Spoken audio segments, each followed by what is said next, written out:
Duduh, kalau kuliner versi ini emang kesukaan sejuta umat, Bos. Apalagi kalau bukan seafood. Apalagi kalau bisa ketemu Hendrayan, aktor tampan yang makin dewasa makin awet muda. Sambil makan bisa selfie bareng deh. Di tengah kesibukan main FTV, ternyata Doi juga pengusaha kuliner yang sudah digeluti sejak 7 tahun belakangan ini. Beberapa kalangan artis juga udah turut icip-icip seafood milik Hendrayan loh, Bos. Mulai dari Feni Rose, Prilly Latukonsina, maupun Tias Mirasih. Halo bos, aku sudah mendirikan usaha seafood ini sudah selama 7 tahun dan sekarang sudah datang ke cabang yang ketiga. Penasaran gimana kelanjutannya? Tetap di Cuan Bos.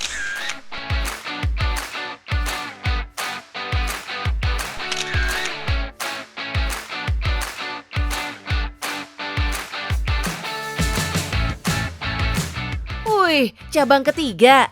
Gacor nih, Bos. Semua cabangnya tersebar di Jakarta, Tambun, dan Cibubur. Hendrayan sengaja mengusung konsep live seafood di restorannya ini. Semua menunya dimasak langsung, Bos. Nah, salah satu andalan menu di sini adalah kepiting bakar. Ya, ini aku lagi buat kepiting bakar. Jadi menu favorit di Seafood Tanjung Mas. Kepiting bakar ini prosesnya ada 3. Jadi pertama bumbunya dulu, goreng kepiting, baru dibungkus, lalu kepitingnya dibakar. Nanti coba lihat proses selanjutnya ya.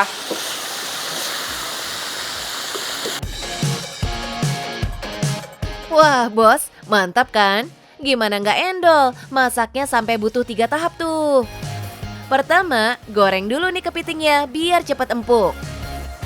Lanjut, oseng-oseng dengan bumbu biar meresap ke dalam kepiting. Lalu kepiting yang udah matang dibungkus daun pisang untuk menambah aroma dan bikin kepiting jadi nggak terlalu kering. Just FYI ya bos, Doi pasok kepiting ini dari supplier Papua loh. Kalau kepiting ini dari Papua. Dari Papua fresh, dia kepiting hidup. Jadi saya ada supplier yang kasih harga miring gitu. Jadi kalau dari Papua kan banyak tuh kan ngirim pasok sekaligus banyak di gudang di Jakarta gitu.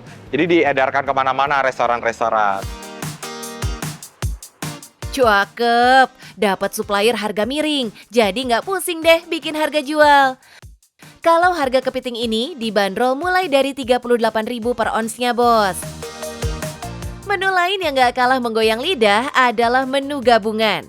Isinya aneka kerang, mulai kerang hijau, bambu, dan batik. Ditambah ada kepiting, udang, dan lobster. Menu ini cocok dimakan rame-rame bareng besti atau keluarga. Apalagi harganya terjangkau, only 350.000 aja. Bagi pecinta ikan, gurame Nusantara boleh juga bos. Paduan asam sugar, pedas, manis, bikin nafsu makan bertambah. Meski awal merintis dulu masih coba-coba, tapi Doi akui soal bumbu mereka nggak coba-coba. Spesialnya kalau di sini kita memang bumbu-bumbunya selain bahan ya, kalau bahan kita fresh. Nah kalau bumbu kan kita kan buat sendiri di central kitchen, kita ada central kitchen belakang.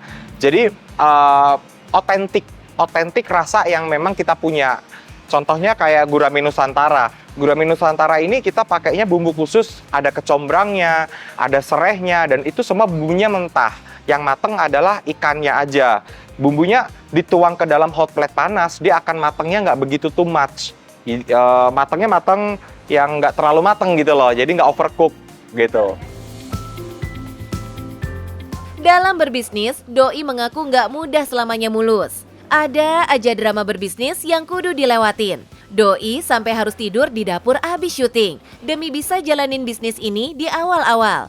Buka itu gampang, tapi mempertahankan itu yang paling susah. Orang punya uang buka, bisa, tapi bagaimana runningnya? Nah, kita di runningnya ini yang paling bener-bener yang kita paling jaga banget gitu. Kenapa seafood? Nah itu tadi, aku tuh udah pernah usaha makanan Sunda, catering, apa segala. Berangkat dari catering itu akhirnya aku bisa jualan. Kenapa di seafood? Ternyata aku jalannya memang di seafood gitu.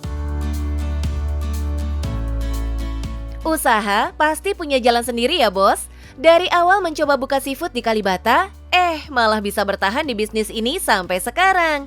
Bolehlah spill omsetnya, Hendrayan. Kalau satu hari itu 15 juta, ya satu hari itu naik turunnya itu kalau weekend, kalau di hari biasa, weekdays itu di bawah 10 juta. Kalau sehari jutaan, sebulannya bisa ratusan juta dong. Menyala abangku. Gimana bos? Tertarik berbisnis kuliner kayak Hendrayan nggak? Mulai aja dulu. Tapi nggak dipungkiri ya bos, setiap bisnis butuh usaha. Nggak cuman ongkang-ongkang kaki, duit turun. Kudu tetap semangat seperti Hendrayan yang suka terjun langsung ke lapangan untuk menjaga kualitas usahanya. Kalau mau usaha tetap berjalan, usaha tetap maju, kita coba untuk bertahan, jangan gampang menyerah, terus jangan gampang putus asa, yang penting berjuang terus. Dan yang paling penting, cuan bos!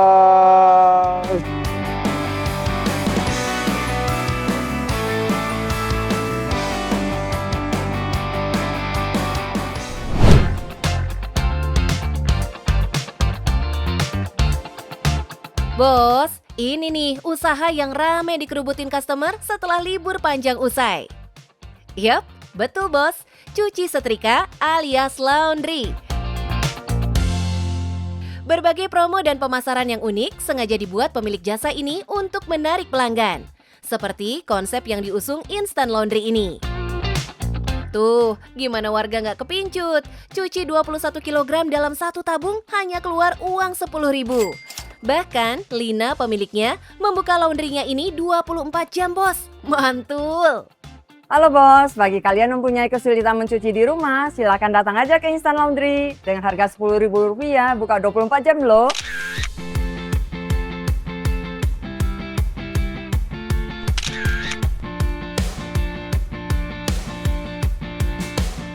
Bos, memang ya emak-emak itu nggak bisa lihat harga murah, pasti diserbu.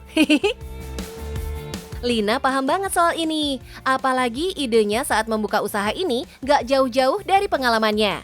Kalau mencuci pakaian butuh effort yang besar dan makan banyak waktu. Saya punya cita-cita untuk memudahkan dan cepat. Biasanya sih pelanggan yang datang nggak cukup membawa satu kantong cucian, bahkan sampai berkarung-karung bos.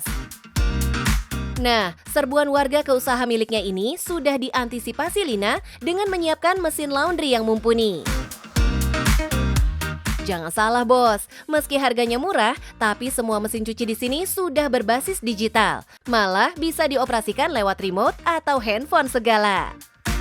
Kalau buat deterjen, untuk satu tabung cukup pakai 1 sachet sabun dan 1 sachet pewangi saja.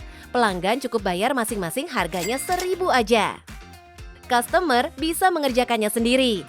Tentunya dengan diberitahu cara kerja mesin laundrynya terlebih dahulu atau dikerjakan karyawan laundry di sini. Habis pulang kerja, habis selesai makan malam, nah mereka pasti cuci di sini. Seperti itu. Kalau pagi-pagi biasanya ibu-ibu yang mau ke pasar, pasarnya deket. Nah mereka biasa titip dulu cucian, habis itu mereka ke pasar. Bos, kalau usaha kuliner perlu dijaga kualitas rasa, nah kalau usaha laundry jelas faktor kebersihan jadi nomor 1. Makanya, di usaha miliknya ini, Lina sudah menyiapkan semprotan anti kuman untuk menghilangkan kotoran dan bau. Semprotan ini digunakan setiap kali mesin beroperasi loh bos. Jadi saat ganti customer, mesinnya dijamin udah steril lagi. Oh iya bos, selain mesin cuci, Lina juga menyediakan mesin pengering. Cukup keluar uang 4.000 hingga 20.000. Dijamin semua pakaiannya kering dalam 20 menit. Sementara jasa lipat pakaian hanya 5.000 bos. Julina punya 3 pilihan jasa untuk para pelanggannya. Dari cuci lembab, cuci kering, dan cuci lipat. Lengkap nggak tuh bos? Jasa lipat itu kita hitung per tabung, berapapun banyaknya baju, 5.000 saja. Itu untuk memudahkan customer supaya bajunya yang setelah selesai dikeringkan itu tidak berantakan, awut-awutan lagi. Peluang akan kebutuhan jasa laundry benar-benar ditangkap Lina untuk menghasilkan cuan bos. Yang beda dengan jasa laundry lainnya, Usaha doi ini buka 24 jam, Bos. Untuk bisa melakukan semua layanan ini, Lina dibantu beberapa karyawan yang siap bekerja shifting loh, Bos. Bos, buka 24 jam aja nggak cukup loh untuk mendapatkan cuan. Lina punya strategi lainnya untuk sukses berbisnis laundry. Pertama, saya sangat beruntung ya dapat tempat yang strategis. Di sini kalau pagi kan orang lewat di sini padat, macet di sini. Yang pertama, kedua strateginya kita lebih ke pelayanan ya. Lokasi jadi faktor penting untuk membuka usaha laundry, Bos. Menentukan lokasi ini nggak cukup dalam hitungan hari loh. Lina bahkan sampai mendatangi langsung ke lokasi dan ngobrol dengan warga sekitar. Pagi-pagi saya tungguin, tengah malam saya datangin. Tengah malam saya datangin masih ramai enggak? Kan saya rencananya memang buka 24 jam gitu. Observasi Lina dalam menentukan lokasi kece juga ya, Bos. Dengan tekad yang bulat, jadilah laundry 24 jam yang tak pernah sepi pengunjung ini. Jadi penasaran nggak sih, Bos, berapa omset dari usaha laundry ini? Kalau hari biasa-biasa aja ya sekitar 1 jutaan. Kalau rame aja, lebih rame lagi Sabtu Minggu ya bisa sampai 2 juta. Tuh, Bos, 2 juta sehari. Kalau sebulan, widih, cuan bisnis laundry memang semerbak ya. Bos, meski bisnis ini menjamur, ternyata usaha laundry ini menawarkan berbagai macam peluang bagi pengusaha yang mau berpikir kreatif. Tentunya dengan mengeksplorasi ide-ide unik untuk memenuhi kebutuhan pelanggan, seperti Lina yang mampu ciptakan pelayanan yang unik. Jadi bisa bersaing deh dengan usaha sejenis. Bos, ternyata bisnis laundry sederhana dan menarik bukan? Ke laundry tidak perlu uang banyak, yang penting cuan, Bos.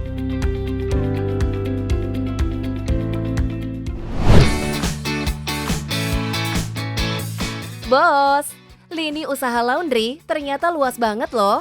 Pernah kepikiran gak sih deterjen yang mereka pakai untuk usaha laundry asalnya dari mana? Sini, kenalan sama Arofah, pemilik pabrik aneka deterjen di Bogor, Jawa Barat.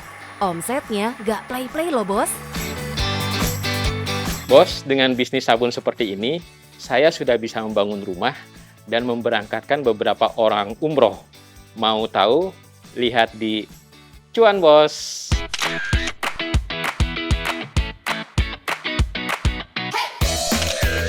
Produk deterjen yang dibuatnya macam-macam, Bos. Ada deterjen untuk mencuci pakaian, mencuci piring, cuci tangan, hingga shampoo mobil. Oh iya, Bos, deterjen ini berbeda ya dengan sabun batangan karena proses pembuatannya tidak menggunakan soda api.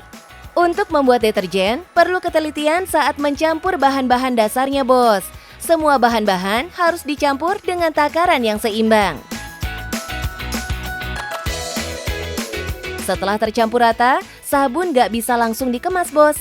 Harus melalui tahap pengecekan kekentalan hingga keamanan produknya.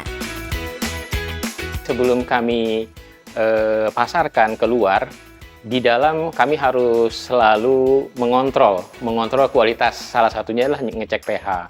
Ngecek pH ini untuk mengatur bagaimana produk ini tidak panas di tangan. Jadi kita akan menggunakan cek pH itu untuk supaya standar sesuai dengan SOP yang kami sudah buat, yaitu COA, Certificate of Analysis, dengan pH netral. Ukuran kemasan deterjennya juga bervariasi.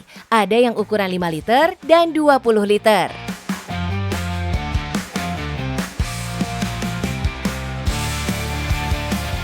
Agar lebih mudah digunakan, Arofah membuat inovasi di jerigennya dengan menambahkan keran agar lebih praktis saat digunakan. Nah, Bos, disinilah keunggulan sabun isi ulang yang kami produksi. Karena kami satu-satunya sabun yang menggunakan jerigen menggunakan keran. Sehingga tidak perlu lagi dituang, cukup diputar. Harganya murca aja, Bos. Arofah membandrol harga deterjen cairnya mulai dari harga 7.000 hingga 16.000 per liter. Wajar aja kalau orderannya selalu full. Dalam sehari, Arofah bisa mendapatkan pesanan deterjen sebanyak 2 ton dari seluruh Indonesia. Melihat kesuksesan Arova sekarang, dulunya Doi pernah bekerja sebagai jurnalis di salah satu TV nasional, Bos. Saat itu, Arova menjalankan bisnis laundry kiloan sambil bekerja hingga akhirnya tutup. Awalnya dulu kami memiliki laundry kiloan pada tahun 2006. Mungkin tidak sebanyak seperti sekarang laundry kiloan.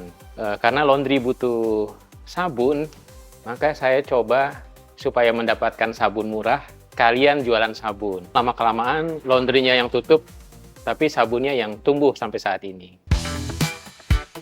Arova lalu berhenti dari pekerjaan lamanya dan memilih fokus menjual produk deterjen orang lain hingga menjadi distributor terbesar.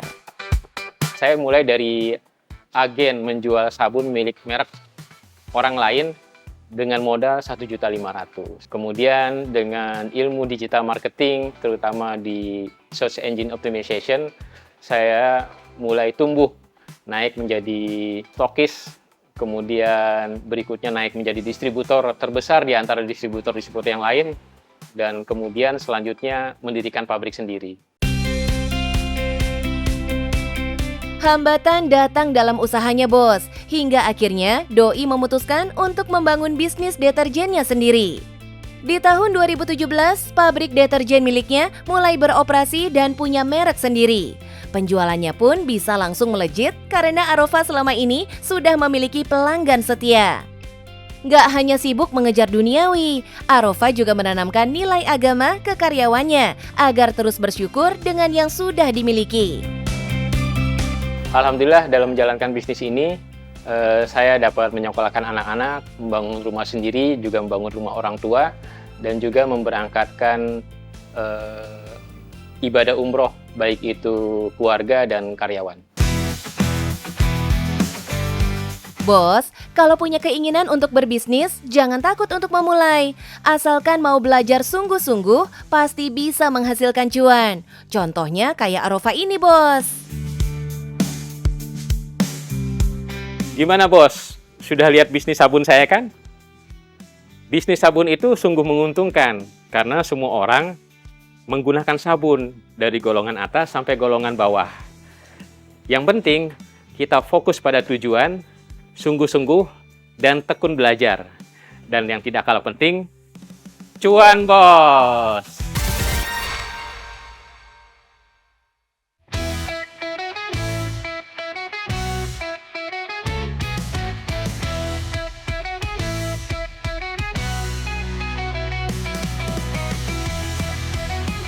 Bos, siapa nih yang belum move on dari libur lebaran yang panjang? Ayo jangan mager, kita gas lagi ngejar cuan. Ngomong-ngomong, libur lebaran jadi momentum emas gapai cuan buat pengusaha oleh-oleh di daerah loh, Bos. Gimana enggak, para pemudik kan udah pasti beli oleh-oleh dari kampung halaman. Momen baik inilah yang gak disia-siakan Abdullah Zikri, pengusaha oleh-oleh dari pertanian di Malang, Jawa Timur. Ical yang asli Malang aja sampai penasaran gimana caranya jadi pengusaha keripik sayur dan buah. Pak Zikri, maaf telat ya. Ya, Ini tumben. dari kebunnya Pak Joko ini. Oh, dari Pak Joko. Iya. Tumben telat, udah jam berapa ini ya? Ditunggu nih sama orang. Maaf Pak ya. Ya, nggak apa-apa, nggak apa. Halo bos, selamat datang di produsen keripik sayur dan buah. Di sini kita mengambil bahan baku semua dari petani lokal. Penasaran gimana cara produksinya? Tetap di Cuan Bos.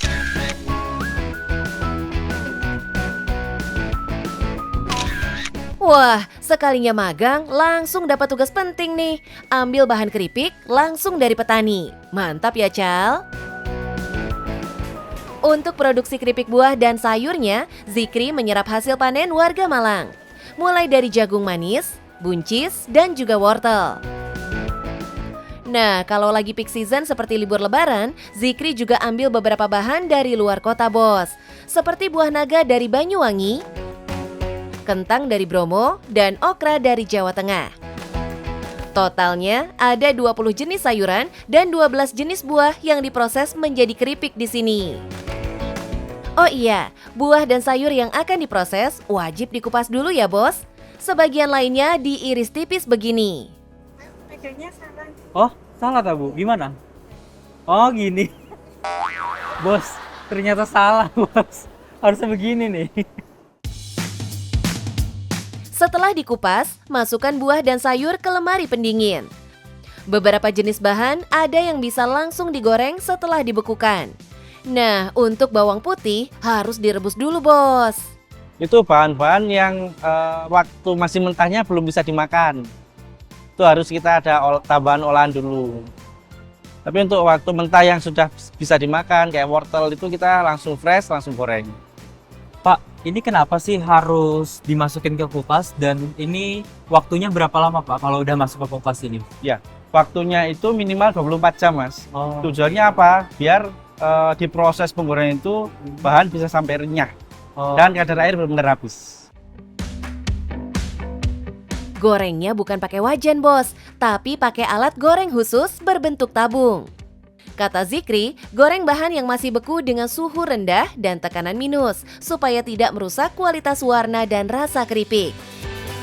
Bos, yang namanya usaha nggak langsung sukses. Seperti Zikri yang awalnya hanya punya beberapa mesin penggorengan. Tapi di tahun 2024, Zikri nyaris setiap bulan menambah mesin penggorengan demi bisa memenuhi permintaan pasar.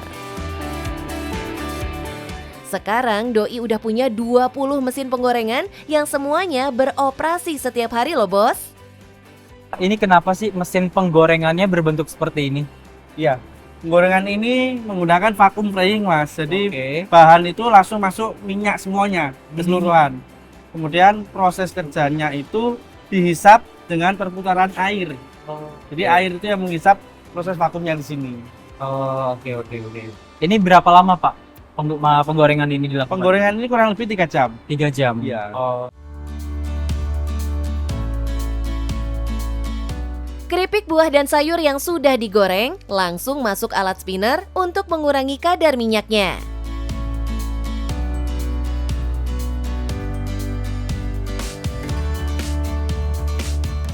Nah, Bos, setelah dari penggorengan masuk ke sortir dan packaging. Nah, di sini kita memilih produk yang bagus dan produk yang kurang bagus dipisah.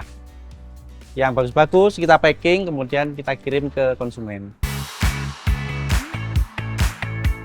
Dalam sehari, pabrik keripik buah dan sayur ini bisa memproduksi 600 kg bahan. Zikri melayani segala permintaan konsumen, baik pembeli eceran atau bisnis to bisnis alias B2B. Pada pemasaran B2B, Doi juga melayani maklon, kemasan white label dengan berbagai macam ukuran, mulai dari 50, 70, sampai 100 gram. Tapi kalau mau beli yang curah, ada juga kemasan 1, 2, sampai 3 kg, dengan harga berkisar 100 sampai 200 ribu per kilogramnya. Puncak permintaan tertinggi pernah Doi rasakan di musim-musim tertentu, dengan kenaikan mencapai 3 kali lipatnya loh, Bos. Itu biasanya event-event seperti akhir tahun, waktu liburan sekolah, kemudian waktu libur hari raya, itu juga nambah trafficnya. Dalam perjalanan bisnisnya, pabrik keripik sayur dan buah ini bukanlah usaha pertamanya. Dulu, Zikri pernah berjualan aneka makanan gorengan seperti risol, tahu bakso, dan martabak di salah satu kampus di Malang. Barulah di masa pandemi, Doi terinspirasi untuk membuat cemilan sehat berbahan sayur dan buah. Di pandemi itu yang paling diminati dan terus berputar perekonomian itu di pertanian. Kita nyoba lah itu bertani, mulai nyangkul, nanam sendiri, panen sendiri, jualnya sendiri, gitu. Setelah itu gimana sih cara memberikan nilai tambah dan daya simpan dari hasil pertanian. Kita belajarlah di orang-orang yang buat keripik, kemudian mencoba kita produksi sendiri, dan alhamdulillah bisa bertumbuh sekarang. Nah, boleh dong satu pesan yang bermanfaat dan jadi penyemangat buat para pengusaha dan pejuang cuan di luar sana. Ini juga usaha kesekian kalinya saya menjalankan usaha. Yang penting kita jalani dulu usaha pertama, kedua, ketiga itu nggak tahu nanti kita menuju jalan suksesnya itu di jalan usaha keberapa itu nggak tahu. Yang penting kita belajar aja dulu usaha. Kalau gagal kita buat usaha lagi. Sebenarnya tidak ada kegagalan. Di situ adanya adalah kita belajar Ada pelajaran berharga di situ untuk memperbaiki ke depannya. Catet ya bos, jatuh bangun berkali-kali nggak menjadikan kita lemah, tapi justru menguatkan kita untuk menjadi lebih baik lagi. Nah bos, bisnis pertanian memang banyak sekali cuannya. Tapi kalau kita bisa mengolah dan memberikan nilai tambah, itu bisa memberikan lebih banyak lagi cuan. Yang penting, cuan bos!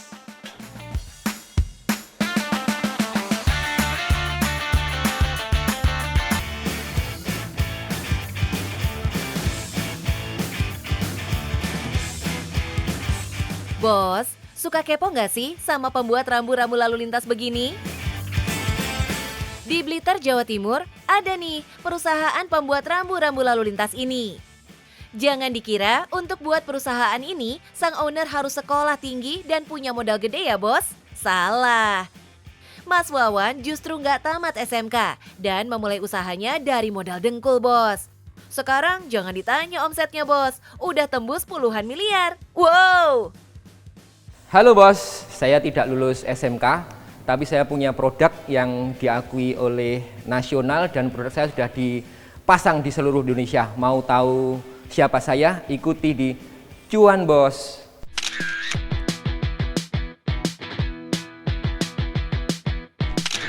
Isdianto Setiawan atau biasa dipanggil Wawan. Pria berusia 40 tahun ini sukses memproduksi lampu lalu lintas dan palang pintu rel kereta api bos dengan nilai cuan yang fantastis. Padahal ya bos, Mas Wawan ini dulunya nggak lulus SMK loh. Makanya doi ikut ujian kejar pakai C. Pendidikan saya memang SMK, kelas 1 saya DO, ya, karena kondisi orang tua yang tidak mampu. Saya sampai beberapa kali paparan di beberapa dinas, mereka beranggapan saya sarjana dan sebagainya. Kadang saya ngomong kalau saya nggak punya ijazah dan sebagainya, mereka pun bilang ke saya kalau merendah dan sebagainya. Itu seperti itu. Tapi poinnya di situ tadi, tidak ada yang nggak bisa. Bener, nggak ada yang mustahil kalau kita mau berusaha. Mas Wawan berhasil membuktikan ratusan produk buatannya ini tersebar di Pulau Jawa dan Sumatera, hingga doi bisa membuka lapangan pekerjaan bagi masyarakat sekitarnya. Soal harga, Mas Wawan membandrol lampunya mulai dari 200 juta rupiah bos. Wow! Totalnya, Mas Wawan sudah menjual lampunya ini di atas 200 buah bos, yang sudah digunakan di Pulau Jawa dan Sumatera. Mantap! Salah satu produk unggulannya adalah palang pintu rel kereta api bos. Oke bos, ini adalah salah satu produk kami, palang pintu kereta api. Pastikan ketika palang pintu sudah menutup, pengendara berhenti sejenak untuk memastikan kondisi aman biar semuanya selamat sampai tujuan. Untuk keamanan pengendara jalan, palang pintu kereta api ini didesain Mas Wawan untuk menutup 5-10 menit sebelum kereta lewat. Tanda peringatan akan terlihat dari bunyi dan lampu yang dinyalakan. Untuk harga palang pintu ini sendiri dibanderol Mas Wawan 1,5 miliar bos, dengan ketahanan 10 tahun. Mas Wawan sudah menjual lebih dari 300 palang pintu kereta api yang rata-rata digunakan di Pulau Jawa dan Sumatera. Mantap! Kebayang ya bos omsetnya? Kalau palang pintu kereta api doi bisa laku sekitar 20 unit dalam setahun, berarti omsetnya nyentuh 30 miliar bos. Wadidaw! Duh, gimana rasanya megang uang miliaran bos? Padahal dulunya Mas Wawan terpaksa putus sekolah karena tidak mampu. Saya mengangkat. Nah, saya jadi diangkat itu sejak umur 2 bulan. Jadi kayaknya dalam tanda kutip masa bodoh lah, kamu nanti hidupmu seperti apa, kamu pikir sendiri gitu loh. Jadi saya berupaya keras untuk mandiri biar saya besok bisa sukses karena tidak ada yang saya mintai. Duh, sedih ya bos. Definisi bertahan hidup nih. Untungnya Mas Wawan punya mimpi yang tinggi. Doi mencoba banyak peruntungan. Dari sinilah Mas Wawan punya inspirasi ingin punya pabrik rambu-rambu keselamatan jalan. Doi pergi menjajakan produknya dengan berjalan kaki dari satu tempat ke tempat lain bos. Saya nggak ngerti kalau perusahaan itu harus punya legalitas. Jadi saya hanya punya foto-foto, ya saya buat clipping mungkin biasanya. Saya buat clipping, saya jilid gitu, saya harus nawarkan foto-foto produk saya itu ke dinas-dinas. Mulai dari Klaten, Semarang, Jogja, keliling Jawa Tengah. Saya beranggapan dengan saya banyak berusaha seperti itu, ada hasilnya, ternyata juga nol. Dari Mas Wawan, kita bisa belajar bos. Jangan pernah menyerah dan berusaha. Karena jalan hidup orang gak ada yang tahu. Dari yang tidak punya, sekarang malah MM-an duitnya. Oke bos, tetap hidup yang baik, bekerja yang baik, perbanyak kebaikan, dan hindari maksiat. Terus sukses bos, cuan bos.